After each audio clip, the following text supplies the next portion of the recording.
Part 2. Rip Van Winkle by Washington Irving. On waking, he found himself on the green knoll whence he had first seen the old man of the glen. He rubbed his eyes. It was a bright, sunny morning. The birds were hopping and twittering among the bushes, and the eagle was wheeling aloft and breasting the pure mountain breeze. Surely, thought Rip, I have not slept here all night. He recalled the occurrences before he fell asleep. The strange man with the keg of liquor, the mountain ravine, the wild retreat among the rocks, the woe-begone party at Ninepins, the flagon. Oh, that flagon! That wicked flagon, thought Rip. What excuse shall I make to Dame Van Winkle? He looked round for his gun, but in place of the clean, well-oiled fowling piece, he found an old firelock lying by him, the barrel encrusted with rust, the lock falling off, and the stock worm-eaten. He now suspected that the grave roysters of the mountain had put a trick on him, and, having dosed him with liquor, had robbed him of his gun. Wolf, too, had disappeared, but he might have strayed away after a squirrel or partridge. He whistled after him and shouted his name, but all in vain. The echoes repeated his whistle and shout, but no dog was to be seen. He determined to revisit the scene of the last evening's gamble, and if he met with any of the party, to demand his dog and gun. As he rose to walk, he found himself stiff in the joints and wanting in his usual activity. These mountain beds do not agree with me, thought Rip, and if this frolic should lay me up with a fit of the rheumatism, I shall have a blessed time with Dame Van Winkle. With some difficulty he got down into the glen. He found the gully up which he and his companion had ascended the preceding evening, but to his astonishment a mountain stream was now foaming down it, leaping from rock to rock, and filling the glen with babbling murmurs. He, however, made shift to scramble up its sides, working his toilsome way through thickets of birch, sassafras, and witch hazel, and sometimes tripped up or entangled by the wild grapevines that twisted their coils or tendrils from tree to tree, and spread a kind of network in his path.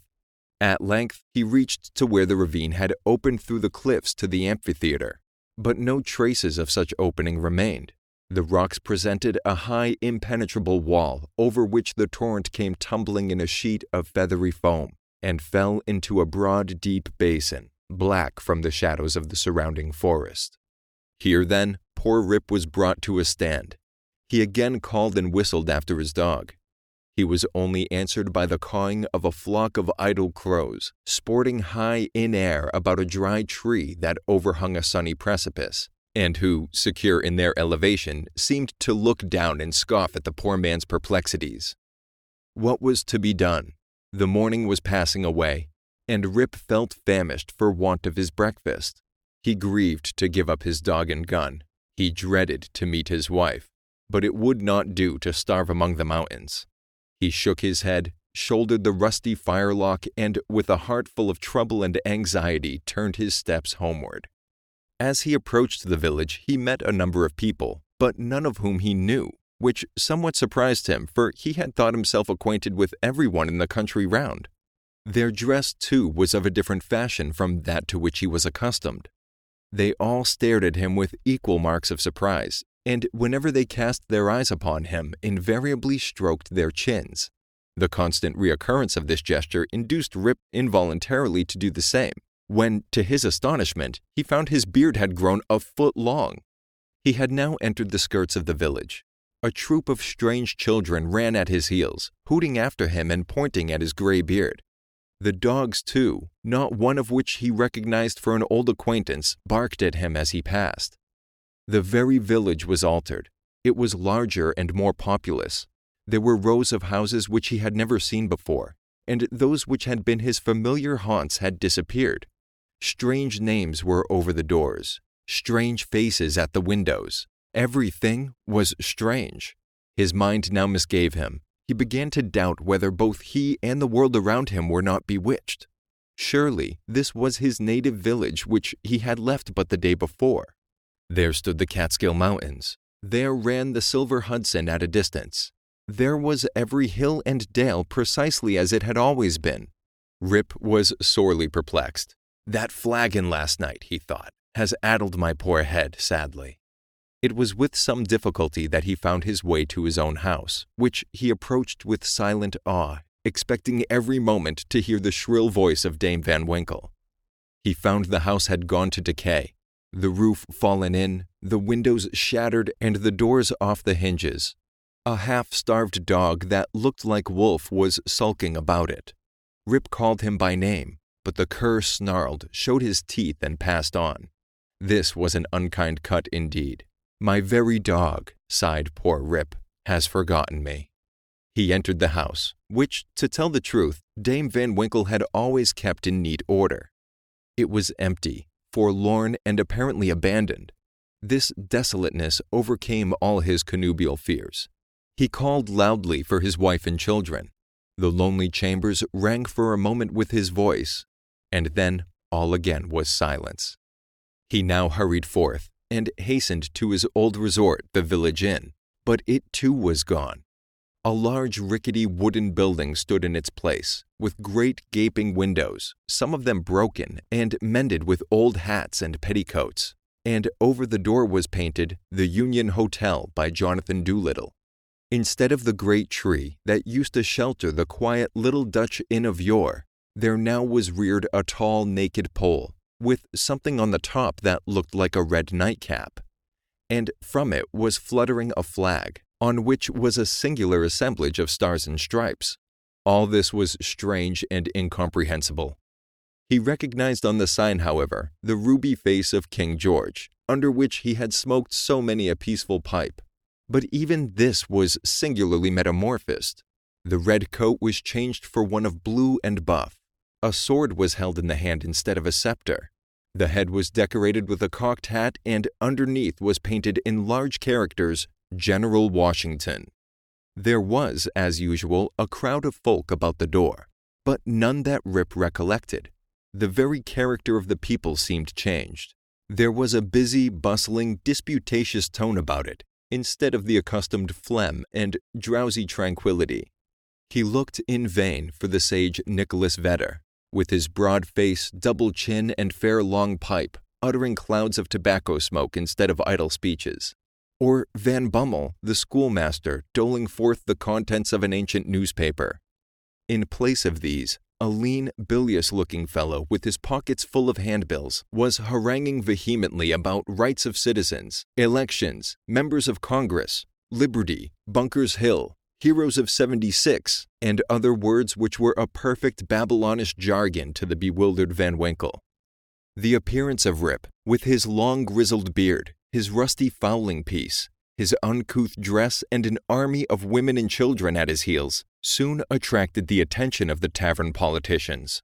They crowded around him, eyeing him from head to foot with great curiosity. The orator bustled up to him, and drawing him partly aside, inquired on which side he voted. Rip stared in vacant stupidity. Another short but busy little fellow pulled him by the arm and, rising on tiptoe, inquired in his ear whether he was Federal or Democrat. Rip was equally at a loss to comprehend the question, when a knowing, self-important old gentleman in a sharp cocked hat made his way through the crowd, putting them to the right and left with his elbows as he passed, and planting himself before Van Winkle, one arm akimbo, the other resting on his cane. His keen eyes and sharp hat, penetrating as it were into his very soul, demanded in an austere tone what brought him to the election with a gun on his shoulder and a mob at his heels, and whether he meant to breed a riot in the village. "Alas, gentlemen," cried Rip, somewhat dismayed, "I am a poor, quiet man, a native of the place, and a loyal subject of the king, God bless him." Here a general shout burst from the bystanders. "A Tory! A Tory! A spy! A refugee! Hustle him! Away with him!" It was with great difficulty that the self-important man with the cocked hat restored order, and, having assumed a tenfold austerity of brow, demanded again of the unknown culprit what he came there for, and whom he was seeking. The poor man humbly assured him that he meant no harm, but merely came there in search of some of his neighbors who used to keep about the tavern. "Well, who are they? Name them." Rip bethought himself a moment, and inquired, "Where's Nicholas Vedder?" There was a silence for a while. when an old man replied in a thin piping voice, "Nicholas Vedder? Why, he's dead and gone these 18 years. There was a wooden tombstone in the churchyard that used to tell all about him, but that's rotten and gone too." "Where's Brom Dutcher?" "Oh, he went off to the army in the beginning of the war. Some say he was killed at the storming of Stony Point. Others say he was drowned in a squall at the foot of Anthony's Nose. I don't know. He never came back again." "Where's Van Bummel, the schoolmaster?" "He went off to the wars too. He was a great militia general, and now he's in Congress." Rip's heart died away at hearing of these sad changes in his home and friends, and finding himself thus alone in the world.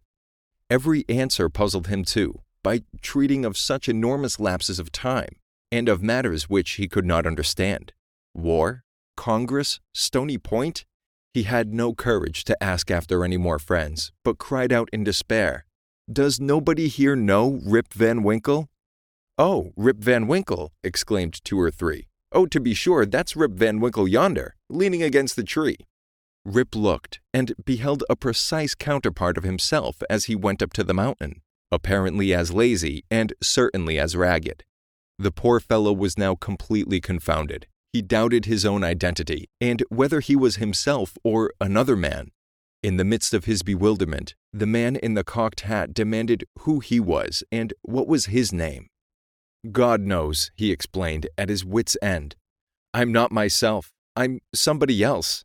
That's me yonder. No, that's somebody else got into my shoes. I was myself last night, but I fell asleep on the mountain, and they've changed my gun, and everything's changed, and I'm changed, and I can't tell what's my name or who I am." The bystanders began now to look at each other, nod, wink significantly, and tap their fingers against their foreheads. There was a whisper also about securing the gun and keeping the old fellow from doing mischief, at the very suggestion of which the self-important man in the cocked hat had retired with some precipitation. At this critical moment, a fresh, comely woman pressed through the throng to get a peep at the gray-bearded man. She had a chubby child in her arms, which, frightened at his looks, began to cry. "Hush, Rip," cried she. "Hush, you little fool. The old man won't hurt you." The name of the child, the air of the mother, the tone of her voice, all awakened a train of recollections in his mind. "What is your name, my good woman?" asked he. "Judith Gardiner." "And your father's name?" "Ah, poor man, Rip Van Winkle was his name. But it's 20 years since he went away from home with his gun, and never has been heard of since. His dog came home without him, but whether he shot himself or was carried away by the Indians, nobody can tell. I was then but a little girl." Rip had but one question more to ask, but he put it with a faltering voice. "Where's your mother?" "Oh, she too had died but a short time since. She broke a blood vessel in a fit of passion at a New England peddler." There was a drop of comfort, at least, in this intelligence. The honest man could contain himself no longer. He caught his daughter and her child in his arms. "I'm your father," cried he. "Young Rip Van Winkle once, old Rip Van Winkle now. Does nobody know poor Rip Van Winkle?" All stood amazed, until an old woman tottering out from among the crowd put her hand to her brow, and peering under it in his face for a moment exclaimed, "Sure enough, it is Rip Van Winkle. It is himself. Welcome home again, old neighbor. Why, where have you been these 20 long years?" Rip's story was soon told, for the whole 20 years had been to him but as one night. The neighbors stared when they heard it. Some were seen to wink at each other and put their tongues in their cheeks. And the self-important man in the cocked hat, who, when the alarm was over, had returned to the field, screwed down the corners of his mouth and shook his head, upon which there was a general shaking of the head throughout the assemblage. It was determined, however, to take the opinion of old Peter Vanderdonk, who was seen slowly advancing up the road. He was a descendant of the historian of that name, who wrote one of the earliest accounts of the province. Peter was the most ancient inhabitant of the village, and well versed in all the wonderful events and traditions of the neighborhood. He recollected Rip at once, and corroborated his story in the most satisfactory manner. He assured the company that it was a fact, handed down from his ancestor the historian, that the Catskill Mountains had always been haunted by strange beings. that it was affirmed that the great Hendrik Hudson, the first discoverer of the river and country, kept a kind of vigil there every 20 years with his crew of the Half Moon, being permitted in this way to revisit the scenes of his enterprise and keep a guardian eye upon the river and the great city called by his name, that his father had once seen them in their old Dutch dresses playing at ninepins in a hollow of the mountain, and that he himself had heard one summer afternoon the sound of their balls like distant peals of thunder. To make a long story short, the company broke up and returned to the more important concerns of the election. Rip's daughter took him home to live with her. She had a snug, well-furnished house and a stout, cheery farmer for a husband, whom Rip recollected for one of the urchins that used to climb upon his back. As to Rip's son and heir, who was the ditto of himself seen leaning against the tree, he was employed to work on the farm, but evinced an hereditary disposition to attend to anything else but his business. Rip now resumed his old walks and habits. He soon found many of his former cronies, though all rather worse for the wear and tear of time, and preferred making friends among the rising generation, with whom he soon grew into great favor.